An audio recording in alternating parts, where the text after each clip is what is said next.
Alors, on va choisir une page où le texte n'est pas trop mal pour l'instant. Page 10, vous avez la page 10.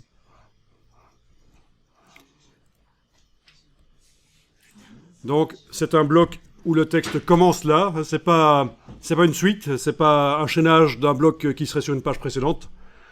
Par contre, le bloc là, oui, c'est la suite du bloc de gauche. D'accord? Ce bloc-là est la suite du bloc de gauche. Mais ça, c'est pas un problème.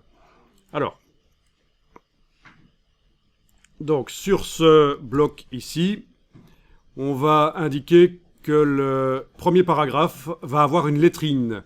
Donc vous prenez le curseur texte et vous mettez le curseur texte dans le paragraphe ici. Donc il utilise quel style? Ben, il n'y a pas de surprise. C'est corps du texte body nouveau. On vient de faire le remplacement. Mais ça, peu importe. Je vais de toute façon faire une modification manuelle sur le paragraphe avec la palette paragraphe. Menu texte paragraphe. Texte paragraphe. Vous avez peut-être des options j'ai peut-être des options que vous n'avez pas parce que j'ai installé les fonctionnalités japonaises que je comptais voir avec vous. Non, je rigole.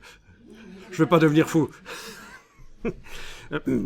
Bon, alors, vous avez ici les réglages de lettrine.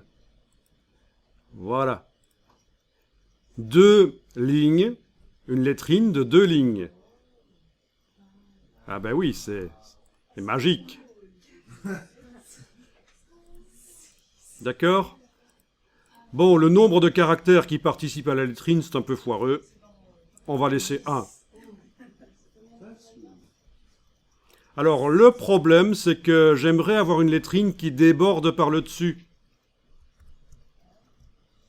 Si je vais dans Google, je tape drop caps, c'est lettrine. Je vois dans la partie image des exemples de lettrines. Donc voilà, ça c'est ce que j'appelle des lettrines modernes, telles qu'on les voit dans les magazines. Vous avez des lettrines anciennes ici, un peu moyenâgeuses. Voilà, dans les magazines, on peut voir ce genre de lettrines, ça peut être sympa. Mais il y en a une ici qui est spéciale, qui est différente des autres. Le dessus de la lettre déborde en dehors du paragraphe.